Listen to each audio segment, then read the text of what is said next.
The Selfish Giant.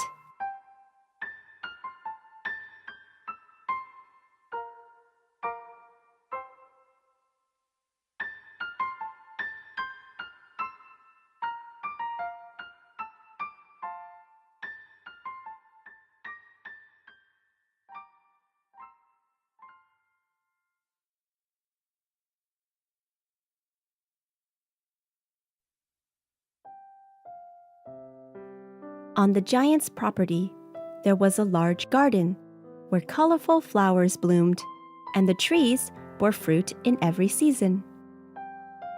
This beautiful garden happened to be the very best place for the neighborhood children to play, because the giant was away from home for a long while. But one day, he suddenly came back after being away for a few years. What are you doing here? Who allowed you to play in my garden? Get out now! The giant roared. And when the children heard his bellowing voice, they became frightened and quickly ran away.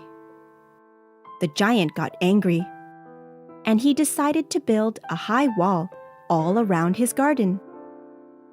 Then he put up a sign. Keep out of this garden, the sign said.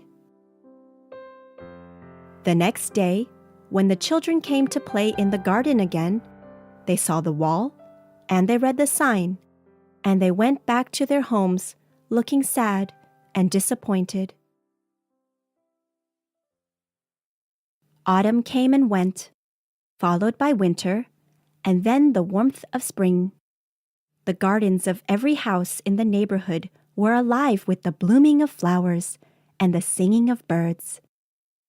But only the giant's garden was still covered with a white blanket of snow. The trees were still sleeping, and the flowers had forgotten to bloom, because it was so quiet there, without any happy voices of children or songs of birds to be heard. Achoo!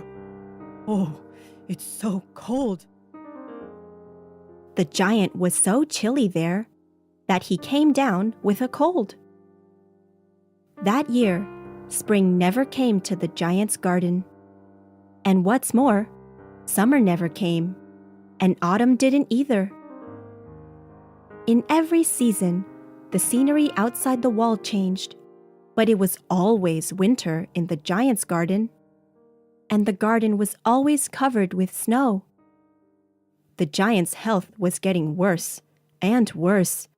He became thinner and spent a lot of time in bed every day. One morning, he woke up when he heard the singing of a bird. What's that? I must be dreaming. Wait, no, it's not dream. I can hear a bird singing. At last! Spring has come to my garden at last! The giant sat up in bed and looked out the window.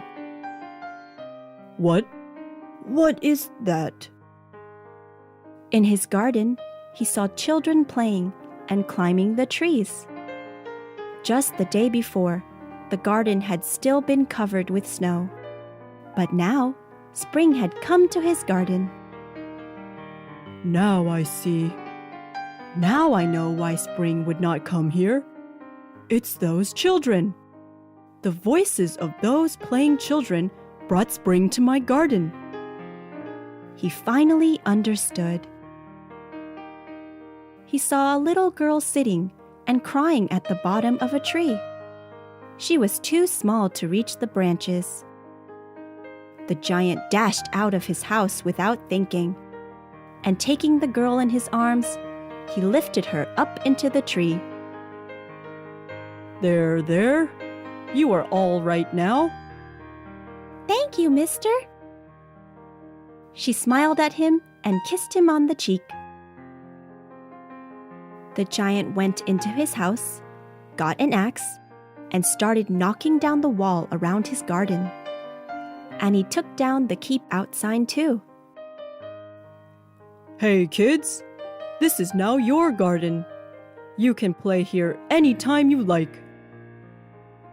From that day on, the children played in the giant's garden every day, just like they used to. People in the neighborhood were wide-eyed with surprise, seeing the giant playing with the children. The giant was very happy every day, but there was something that worried him.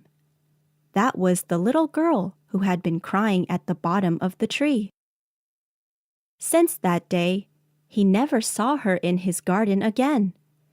He asked all the children about her, but no one knew the little girl. So he waited and waited for her to come again. Summer followed spring, then autumn came and went, and winter did too. Then spring came around once more and was followed by all the seasons, again and again. The giant grew very old and feeble, and was so weak that he could not easily sit up in bed. But still he waited and waited for the little girl to come again. Then, on one winter morning, it snowed, and snow covered the garden this year too. But the giant was never lonely now, because he knew that spring would come again. Suddenly, he heard a bird singing in his garden. When he looked out the window, he could not believe his eyes. He rushed out into the garden and ran to a tree that was covered with white blossoms. The same little girl was standing under the tree. She looked exactly like she did when the giant met her many years ago. She smiled up at him. Hello, I missed you. I have been waiting for you for such a long while. The giant called out to her. Thank you so much for letting me play in your garden that day. In return, today I will take you to my garden. It's way up there, way up high above the clouds, said the little girl. All right. I have met you at last, and I have no more regrets, said the giant. And he closed his eyes slowly as he took the little girl and held her up in his arms.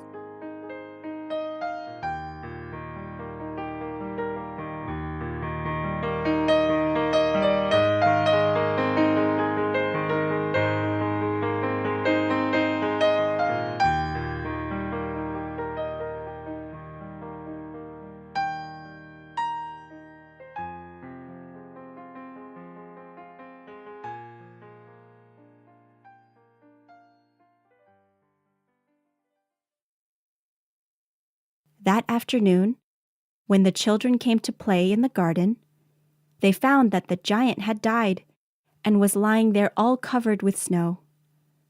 But the giant had such a very happy and contented look on his face.